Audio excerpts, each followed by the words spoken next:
Veja isso, eu posso manter uma emissora de televisão só com os anúncios de minhas empresas, não preciso vincular comerciais de mais ninguém, disse Silvio Santos ao entregar a Lindo Silva um livro enorme com o projeto da TVS Canal 4, o embrião do SBT. E aí, pessoal, muita gente cresceu assistindo a emissora do Silvio, e eu tenho certeza que você já pensou como é que esse cara conseguiu fundar essa rede. Hoje a gente vai contar em detalhes como ele conseguiu. É uma história cheia de percalços. Então bora lá ver isso comigo.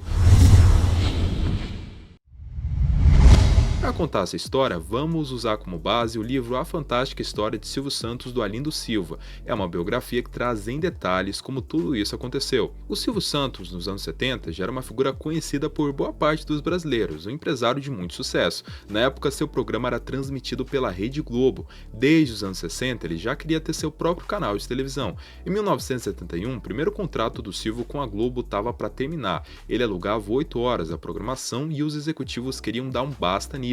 Segundo o livro, chegaram nele e falaram o seguinte: olha, não podemos inovar com as mesmas bases. A Globo hoje é uma emissora com filosofia diferente. Se você quiser renovar o contrato, nós inovamos, mas em outras bases. O Silvio Santos achou que aquilo não servia e disse aos diretores: não tem problema, não querem renovar, não renovamos. Nós continuamos amigos, eu saio da Globo e vou procurar outra estação. A Globo queria sofisticar a programação. Após isso, caiu a ficha dele. O Silvio, mais do que nunca, percebeu que era a hora mesmo de ter seu próprio canal de televisão e não podia ficar dependendo da boa vontade dos donos, ou ia sumir do mapa uma hora ou outra. Porém, você não pode simplesmente comprar os equipamentos e começar a operar. Para abrir uma emissora, era necessário que o governo abrisse uma concorrência. Depois vinham as propostas, eles estudavam os projetos e outorgavam uma concessão de televisão para alguém. Para o Silvio, restava duas alternativas naquele momento: esperar o governo abrir uma nova concorrência ou comprar a TV Record, que estava bem mal das pernas. Porém, a Gerdau chegou primeiro e puxou o tapete dele, comprando as ações, tirando o Silvio da jogada. O Roberto Marinho acabou ligando para o Silvio dizendo que fazia questão de que ele continuasse na Globo, que gostava dele, dos seus programas e que se a direção da Globo não concordava com a renovação dele, ele, Roberto Marinho, concordava. O Silvio fez um contrato diretamente com o dono da Globo e permaneceu na emissora por mais uns anos, sob a cláusula de não comprar nenhum canal de televisão. O livro diz que o Silvio havia tentado comprar a TV Excelsior e chegou até mesmo a falar com o dono da emissora, o Mário Wallace Simonsen. Porém, a Excelsior estava falindo e o governo, ao invés de entregá-la a Silvio Santos, acabou cassando a concessão, contra a vontade dos funcionários. Acabaria surgindo uma oportunidade para que Silvio finalmente criasse um canal de televisão. O governo havia ficado com dois canais vagos, o 9 do Rio de Janeiro e o 9 de São Paulo, e abriu uma concorrência. Silvio entrou no páreo. Segundo o livro, o apresentador falou o seguinte: como não consegui comprar as ações da Record e como só continuei na Globo graças a uma gentileza do Dr. Roberto Marinho, senti crescer em meu espírito a necessidade de ter um canal de televisão. Como eu poderei ser dono de um canal, só se o governo algum dia tiver um para me conceder? Segundo o livro conto, Moisés Veltman, amigo de Silvio e diretor da revista Amiga, o incentivou a entrar na concorrência. E Silvio topou, pensando: se ganhar, ganhei, se não ganhar, não ganhei, não faz mal, pelo menos vou tentar, vou saber como isso se processa. Tenho condições, tenho possibilidades financeiras, tenho know-how, vou entrar. Segundo Demerval Gonçalves, homem de confiança do Silvio, eles fizeram um belo projeto para São Paulo, pois tinham condições financeiras, conhecimentos de produção e operação, levaram o governo e tiveram várias reuniões com o pessoal do Dentel, que cuidava desses assuntos. Então apareceu uma oportunidade de falar diretamente com o presidente da República, na época o general Médici. Demerval conta o seguinte, abre aspas: nós aproveitamos um convite do ministro Jabas Passarinho para o casamento de uma filha dele e viajamos para Brasília. Fomos ao casamento com o objetivo de conversar com Médici, e a maior surpresa foi que o presidente cumprimentou algumas pessoas, foi se aproximando do nosso grupo junto com o ministro, e antes que Silvio falasse qualquer coisa, foi logo dizendo: Silvio, você está bem? Você quer um canal de televisão, não é? Olha, infelizmente não posso fazer nada, porque o Corsetti, o ministro das Comunicações, Gino Corsetti, não quer dar para você. E não deu. As concessões foram dadas para o Jornal do Brasil, que acabou nem montando o canal. Silvio falou na época sobre a primeira batalha. Não ganhei a concorrência do Canal 9 de São Paulo, mas acredito que muita gente do governo que conheceu o nosso projeto e que não entendia muito bem o Silvio Santos, passou a perceber que, além de um animador de auditório, eu era um empresário muito bem estruturado. Mesmo tendo o desgosto dessa primeira tentativa que não deu certo, certo, senti que as portas começavam a se abrir para mim. Havia ainda muito caminho a ser percorrido. A Record acabou ficando à venda e o Silvio, que não é bobo nem nada, foi lá e comprou algumas ações com a ajuda de um testa de ferro. Silvio, para fazer o seu programa, começou a ter cenógrafos, bailarinas, desenhistas e cameramans, e até o pessoal para fazer os cenários dos programas. Com o passar dos anos e com o crescimento da sua atração, em 1974 foi criada a Estúdio Silvio Santos Cinema e LTDA, que além do programa Silvio Santos, produzia comerciais e fazia até mesmo coberturas jornalísticas. Ou seja, o cara praticamente já tinha estrutura de um canal de televisão, só faltava a concessão. Costumavam dizer na época, tem tudo que uma estação tem, só falta o canal. Ainda em 1974, assumiu a presidência do Brasil o general Ernesto Geisel, e o ministro das Comunicações, Higino Corsetti, foi substituído pelo Euclides Quandt de Oliveira, e no ano seguinte, 1975, o governo abriu uma nova concorrência, dessa vez para o Canal 11 do Rio de Janeiro. Surgia aí mais uma chance para o Silvio abrir seu tão sonhado canal de televisão. O Grupo Silvio Santos entrou nessa luta pela concessão. O livro conta que foram convocados todos os amigos com influência no governo para mostrar a viabilidade do projeto. Arlindo Silva, autor do livro, conta que começou a trabalhar no grupo como assessor de imprensa e teve uma reunião com Silvio na sala em que ele ocupava na Rádio Globo. Silvio explicou a ele que precisava de um canal de televisão.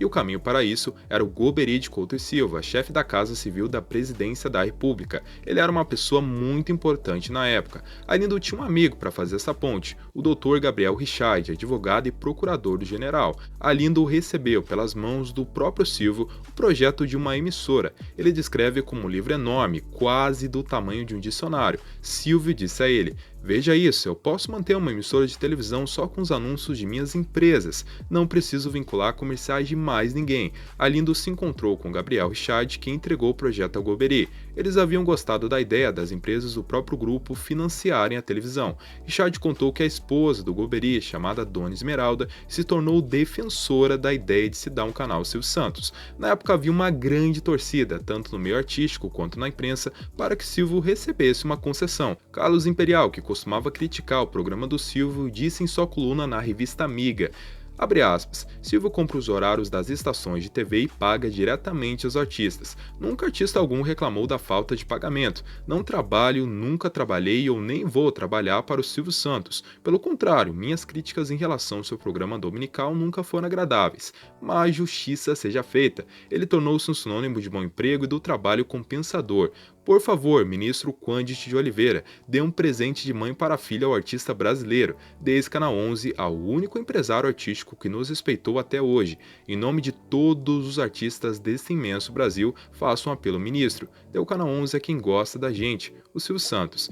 Entra nessa história o Rafael Baldassi, na época político bem influente em São Paulo e em Brasília. Silvio se encontrou com ele. Pouco tempo depois, o Baldassi foi chamado pelo ministro das Comunicações para assessorá-lo nos assuntos de concessões de rádio e televisão, passando a ter bastante influência nas decisões do governo, segundo o livro. Manuel de Nóbrega, pai do Carlos Alberto de Nóbrega, também ajudou muito a desenrolar a concessão. Fez várias reuniões, mexeu seus pauzinhos. O Nóbrega falou com alguns amigos dele, do Exército. Que a burocracia do governo tinha que ser vencida, e foi vencida pela presença dele. Agora, ele não me contava os pormenores, não. Ele fazia as reuniões dele, ele procurava os amigos dele, mas ele não me contava os pormenores. Nóbrega fazia muito as coisas, ele sozinho, e ele não avisava ninguém. Quer dizer, eu tenho a impressão que ele trabalhou muito para que essa televisão fosse entregue a mim no Rio de Janeiro, que era a primeira televisão. As pessoas confiavam no Manuel, não é? Confiavam e sabiam que o Manuel seria capaz de utilizar a televisão para fins inadequados. No final, com tanta campanha, tanta influência, o ministro Quandt de Oliveira deu sinal verde, e o presidente da República também. Geisel assinou um decreto concedendo a concessão do Canal 11 ao Silvio Santos. Fizeram uma grande festa na Vila Guilherme para comemorar. O livro diz o seguinte: os funcionários se reuniram em volta do patrão, rindo, abraçando-se, levantando brindes com Guaraná e Coca-Cola. Era alegria pela vitória conquistada. A concessão do Canal 11 foi oficializada em 22 de dezembro de 1975. Na assinatura do contrato, o Silvio até chorou. Naquele dia começou a nascer o SBT. Silvio já tinha à sua disposição uma estrutura em São Paulo onde gravava os seus programas, que a gente falou antes. Ele comprou mais equipamentos para colocar a emissora no ar o mais rápido possível. Fez um investimento de 60 milhões de cruzeiros e ainda debocharam dele. Um dos desejos do senhor ministro das Comunicações era que o Canal 11 fosse instalado rapidamente. E este desejo era uma necessidade minha e de toda uma classe. Eu parti para os Estados Unidos e fiz um investimento de 60 milhões de cruzeiros que vou pagar em 5 anos. Disse que queria todo o material pronto em 90 dias. E os diretores das duas empresas deram risada e exigiram multas contratuais, alegando que eles preparariam o material e que eu não conseguiria em 90 dias as guias de importação e os contratos de financiamento. Silvio era a pessoa mais apressada do mundo e era também um sujeito de muita sorte. Li nos jornais que a massa falida da extinta TV Continental, Canal 9 do Rio de Janeiro, seria leiloada. O material anunciado no edital do leilão era sucata, disse muita gente entendida. Acontece que eu e o Luciano não queríamos o material. Nós precisávamos da torre, do transmissor e da antena que estavam lá em cima no Morro do Sumaré, no Rio de Janeiro. Conseguimos com o maior lance comprar todo o material do leilão. E os jornais disseram que o novo concessionário já estava começando com o pé esquerdo e fazendo um péssimo negócio. Quem poderia adivinhar que o velho transmissor da velha Continental fora construído para funcionar a cores uns 10 anos antes de se instalar a televisão a cores no Brasil? Mas quando há boa vontade, Deus ajuda. Fui rapidamente aos Estados Unidos reclamar com os americanos que haviam duvidado de mim e disse a eles: ou vocês entregam ou vocês pagam a multa. No dia 14 de maio de 1976, entrou no ar a TV Studios. Implantar a emissora não foi fácil, mas o pessoal do Silvio conseguiu vencer os empecilhos, e a programação era bem simples, só que havia um problema. O Silvio saiu da Globo e sabia que a TVS era apenas uma emissora local do Rio de Janeiro, não era uma rede, portanto não teria força suficiente para manter o negócio sustentável, e ele acabou indo parar na Rede Tupi, alugando horários por lá. Em 1980, a Rede Tupi de televisão acabou tendo sua concessão cassada pelo governo, e no dia 16 de julho de 1980 ocorreu a lacração dos transmissores. O livro conta que assim que isso ocorreu, diversas emissoras se vincularam à TVS. O fechamento da Tupi possibilitaria o nascimento de 2 novas redes de televisão. O governo formou 2, uma com 4 e outra com 5 canais, e abriu a licitação. Silvio Santos resolveu entrar. Tínhamos a simpatia de Dona Dulce, esposa do presidente Figueiredo, e a simpatia dele próprio. Nessa história entrou o Carlos Zenato, que era muito amigo de Dona Dulce, primo dela. Carlos Zenato era jurado do programa Show de Calouros e fez um magnífico trabalho para convencer o Planalto de que a melhor proposta era de Silvio Santos, que tinha tradição em televisão e estava na Record fazendo uma boa programação, possuía o Canal 11 do Rio de Janeiro que estava funcionando normalmente e se comprometia a absorver uma parte dos funcionários da Tupi. Íamos toda semana a Brasília, conversávamos muito com o Dr. Hélio Estrela, consultor jurídico do Ministério das Comunicações, e com o próprio secretário-geral do Ministério. Muita gente além do Silvio entrou na concorrência. Alindo conta que, trabalhando como assessor de imprensa da TVS, chegou a acompanhar o Silvio em Brasília, onde se encontraram com 2 figuras chaves do governo Figueiredo, os coronéis Octávio Medeiros e Danilo Venturini. Um era chefe do SNI e outro chefe da Casa Militar do presidente. No livro é dito o seguinte: Silvio estendeu sobre a mesa de um e de outro croques, mapas, organogramas, desenhos de torres, esquemas financeiros e detalhou a proposta de absorver parte dos funcionários da Tupi. Eles faziam muitas perguntas e Silvio ia esclarecendo tudo. No dia 30 de setembro de 1980, o Ministério das Comunicações abriu a proposta dos candidatos às 2 novas redes de TV. 9 candidatos se apresentaram: Rede Rondon de Comunicações, TV Manchete, Grupo Visão, Jornal do Brasil, Rede Capital, Rede Piratininga, Sistema Brasileiro de Comunicação e o Grupo Abril, além do Grupo Silvio Santos.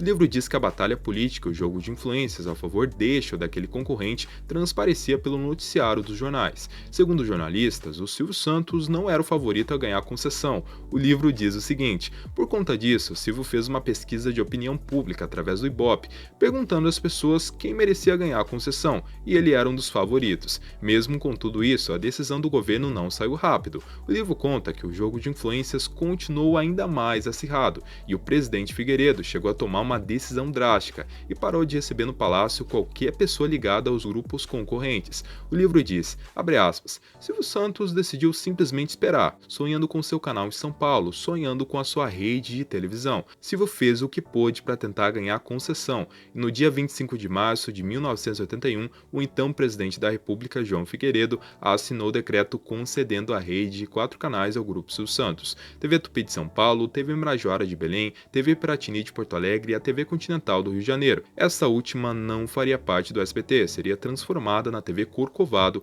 e posteriormente seria vendida. Os blogs também ganharam algumas concessões e montariam a TV Manchete. No dia 19 de agosto de 1981, às 10 horas da manhã, ocorreu a cerimônia de assinatura do contrato da concessão dos 4 canais ao Grupo Silvio Santos. A TVS Canal 4 de São Paulo colocou no ar ao vivo em cores as imagens da assinatura do contrato do seu próprio nascimento. Terminou a novela. E realmente foi uma novela. Foi uma novela com happy ending. E eu então primeiro quero agradecer às pessoas que em algum momento, durante esta licitação, torceram para mim. E também assumindo a responsabilidade de 4 canais de televisão que se integrarão ao SBT. Estamos fazendo um investimento de 10 milhões de dólares. Estamos juntando mais 1.600 funcionários ao Grupo Silvio Santos, que já tem 12 mil funcionários. Para minha esposa, para a Iris, que está aqui na plateia, eu quero dizer que ela não se preocupe. O trabalho vai aumentar, mas eu continuarei sendo o bom marido e pai que sempre fui. Muito obrigado. Os diretores executivos do grupo batalharam muito para colocar a emissora no ar o mais rápido possível. Segundo o livro, o SBT importou 2 transmissores RCA, comprou uma antena aqui mesmo e a montou na Torre da Record, na Avenida Paulista. E o SBT, hoje em dia, é uma das principais emissoras do Brasil. E esse foi o nosso vídeo de hoje contando como o Silvio Santos criou o SBT. E esperamos que vocês tenham gostado. Se sim, deixe um gostei bonito aí embaixo e até o próximo vídeo. Tchau!